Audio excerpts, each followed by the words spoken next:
Yeah, if you're the leaver as opposed to the leadee, no matter what the reason is, you're going to have to deal with the assumption that you did something profoundly wrong and misguided forever, unless you have an ex who becomes more enlightened.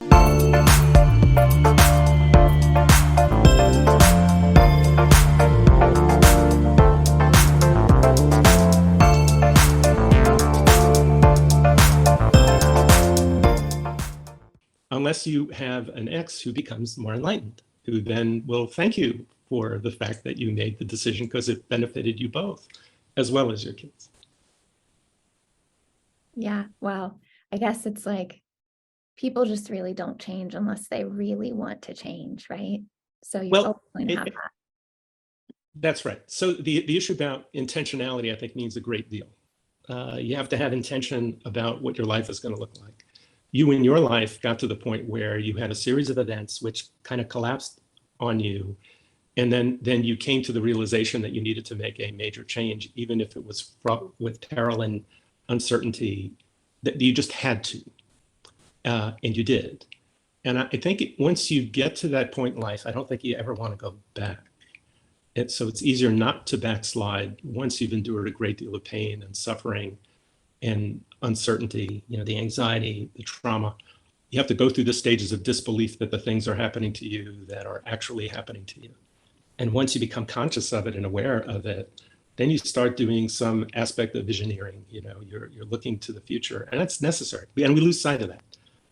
I think we get so stuck in the divorce that our only vision is how to get through the divorce, as opposed to what it also needs to be is the dual track of how am I preparing for a better future?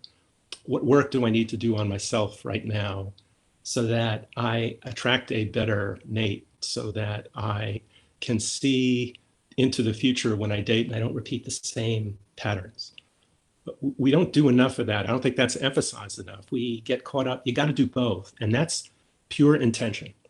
That is really very intentional. And I think more of us need to do more of that. And we need, when we're in therapy, we need to task our therapist with that too. I think because when we're in the throes of a divorce and we're really upset and anxious and we're moving through this period of terrific uncertainty, we're not thinking about positioning ourselves, and we stop being reflective. We're expressive, and we spend too much time on being expressive and less on being reflective. Both are necessary. One doesn't really develop without the other. And some of the reflection is painful. I stayed too long. I endured too much. I didn't work as hard as I could have.